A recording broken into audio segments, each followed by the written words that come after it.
గతంలో వరి కల్లాల్లో వరి కుప్పల మీద రైతులు గుండె పగిలి చనిపోయారని, కాని తమ ప్రభుత్వం రైతు ప్రభుత్వమని తెలిసి రైతులు గుండె ధైర్యంతో బతుకుతున్నారని మంత్రి డాక్టర్ దనసరి అనసూయ సీతక్క అన్నారు.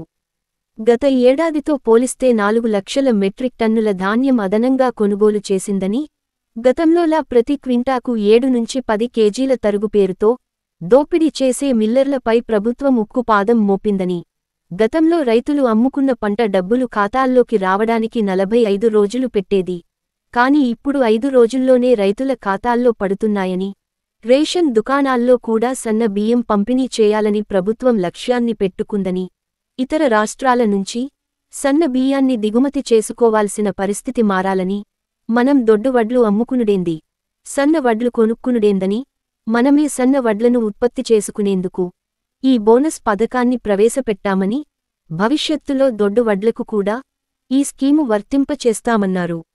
ఇది ప్రజా ప్రభుత్వమని, ఎక్కడ దుబార చేయకుండా కేసీఆర్ ప్రభుత్వం అస్తవ్యస్తం చేసిన రాష్ట్ర ఆర్థిక వ్యవస్థను గాడిలో పెడుతున్నామన్నారు. త్వరలో అన్ని హామీలను నిలబెట్టుకుంటామని, తమది మాటల ప్రభుత్వం కాదు, చేతల ప్రభుత్వం అని మంత్రి సీతక్క అన్నారు. ఇచ్చిన మాటలను కూడా నిలబెట్టుకుంటూ ముందుకు పోతుంటే టీఆర్ఎస్ నాయకులకు నిద్ర పట్టడం లేదు. అందుకనే ఇష్టానుసారంగా దుష్ప్రచారం చేస్తూ ఉన్నటువంటి పరిస్థితి. ఈరోజు రాష్ట్రంలో ఎక్కడికి వెళ్ళినా కూడా సన్న బియ్యం కావాలని ప్రజలు అడుగుతున్నారు. అది రోజు కూలి చేసుకునేటువంటి ప్రజలు కూడా మరి పొద్దున్ననక పోయి వచ్చిన తర్వాత కడుపు నిండా తినాలంటే మరి రుచికరంగా ఉండాలి, సన్న బియ్యం మాకు కావాలి. రేషన్ కార్డులలో కూడా సన్న బియ్యం, రేషన్ కార్డుల ద్వారా కూడా సన్న బియ్యమే ప్రజలు అడుగుతున్నటువంటి పరిస్థితి. అదే కాకుండా గత ప్రభుత్వం టీఆర్ఎస్ ప్రభుత్వము మేము సన్న బియ్యం ఇస్తున్నామని చెప్పి దొడ్డు బియ్యాన్ని పాలిష్ చేసి హాస్టళ్లలో కానీ, ఆశ్రమ స్కూళ్ళలో కానీ, అంగన్వాడీ కేంద్రాలలో కానీ మధ్యాహ్నం భోజనంలో కూడా దొడ్డు బియ్యం ఇస్తే అది ఉడకక అనేక ఇబ్బందులు పడ్డటువంటి పరిస్థితి కూడా మనకు తెలుసు. వాటన్నింటిని దృష్టిలో పెట్టుకొని మేము ఇచ్చిన గ్యారంటీలో భాగము, అదేవిధంగా ఈ రాష్ట్రంలో ప్రజల యొక్క అవసరాలు డిమాండ్ను దృష్టిలో పెట్టుకొని ఫస్ట్ విడతగా సన్న వడ్లకు 500 బోనస్ ప్రకటించడం జరిగింది. ఇది మేమేదో మోసం చేసినట్టుగా మోసం పూరితమైనటువంటి బీఆర్ఎస్ పార్టీ దుష్ప్రచారం చేస్తుంది. ప్రజలు అలా ఆలోచించండి. ఎందుకంటే ఈరోజు ఎక్కడికి వెళ్ళినా కూడా దొడ్డు బియ్యం వద్దు, మాకు సన్న బియ్యమే అడుగుతున్నారు. కాబట్టి ఇప్పుడు మనం సన్న వడ్లను సాగు చేసుకుంటేనే సన్న బియ్యం అందించగలుగుతాం. మరి సన్న బియ్యం పండించకుండా, సన్న వడ్లు పండించకుండా సన్న బియ్యం రావాలంటే ఎట్లా అవుతుంది? కాబట్టి రైతులను ప్రోత్సహించడం కోసం మొదటి విడతగా 500 రూపాయల బోనస్ సన్న వడ్లకు ఇవ్వడం జరుగుతుంది. మిగతాది కూడా తదనంతరం తప్పకుండా మేము ఇచ్చినటువంటి మాటలు ఏవైతున్నాయో ఒక్కొక్కటి నిలబెట్టుకుంటూ చేస్తున్నారు. బీఆర్ఎస్ నాయకులకు మేము ఒకటే చెప్తున్నాం, మీరు గతంలో మరి 500 బోనస్ సన్న వడ్లకు ఇస్తామని చెప్పి 2020లో మరి ఎగ్గొట్టినటువంటి చరిత్ర మీది. కానీ మాది ఒక్కొక్కటి నిలబెట్టుకుంటాం. అదేవిధంగా గతంలో మీరు చూస్తే వడ్ల కల్లాల కాడ తడిసి మరి రైతులు ఆ ధాన్యం అమ్ముకోలేక కింటాల మీద 10 కిలోలు 12 కిలోలు తరుగు పేరుతోటి, తేమ పేరుతో తీసేస్తుంటే మరి అదేవిధంగా తడిసిన ధాన్యం అమ్ముకోలేని దుస్థితిలో రైతులు కల్లాల కాడ కుప్పల మీద గుండెలు పగిలి చనిపోయినటువంటి చరిత్ర మీది, మాది కాదు. మేము ఈరోజు వర్షం పడుతుంటే కూడా ఎక్కడికక్కడ మరి అధికారులనేసి, స్పెషల్ అధికారులనేసి ఆ పరిస్థితులన్నీ కూడా సమీక్షించుకుంటూ ధాన్యం కొనుగోలు చేస్తున్నటువంటి ప్రభుత్వం రేవంత్ రెడ్డి ప్రభుత్వం, కాంగ్రెస్ ప్రభుత్వం.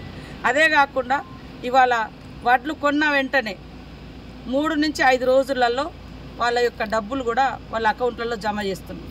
ఇవన్నీ గతంలో చూస్తే మరి గతం కంటే ఇప్పుడు మేము దాదాపుగా 4 లక్షల మెట్రిక్ టన్నుల ధాన్యము ఎక్కువ కొనుగోలు చేయడం జరిగింది. ఇప్పటికే గతంలో ధాన్యం కొనుగోలు కాక ఎక్కడికక్కడ కల్లాలలుండి రోజుల తరబడి, నెలల తరబడి కూడా మరి అమ్మినటువంటి వడ్లకు డబ్బులు రావాలంటే 45 రోజులు పట్టేది. కానీ ఈరోజు 4-5 రోజులు పడుతుంది. అందుకనే రైతన్నలారా ఆలోచించండి. ఇవాళ కేవలం అధికారం పోయిందన్నటువంటి అక్కస్తోటి టీఆర్ఎస్ నాయకులు, బీఆర్ఎస్ నాయకులు దుష్ప్రచారం చేస్తున్నారు. ఎంపీ ఎలక్షన్లలో పెద్ద ఎత్తున తీసుకొచ్చుకుంటామని చెప్పి ఎలక్షన్ల రోజు బీజేపీకి సపోర్ట్ చేశారు. రేపు వాళ్ళ ఓటింగ్ శాతం చూస్తే తెలుస్తుంది రాష్ట్ర వ్యాప్తంగా బీఆర్ఎస్ ఓట్లు బీజేపీకి పోయినాయి అనేది. కాబట్టి రైతన్నల కోసం ఆనాటి నుంచి ఈనాటి వరకు ఏకకాలంలో రాష్ట్రంలో, దేశంలో 70,000 కోట్ల రైతు రుణాలను మాఫీ చేసిన చరిత్ర ఆనాడు కాంగ్రెస్ ప్రభుత్వంది.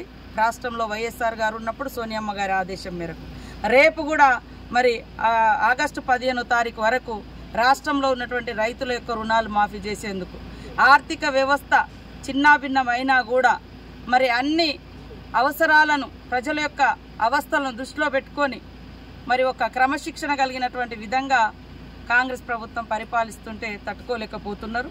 అనేక రకాల దుష్ప్రచారాలు చేస్తున్నారు. వాస్తవాలను వాస్తవంగా మాట్లాడితే బాగుంటుంది, కానీ దుష్ప్రచారం చేసి రాజకీయ ప్రయోజనాలు పొందుదామంటే అది ఎవరు కూడా హర్షించరు. అందుకనే రాష్ట్ర ప్రజలారా, రాష్ట్ర రైతన్నలారా ఆలోచించండి.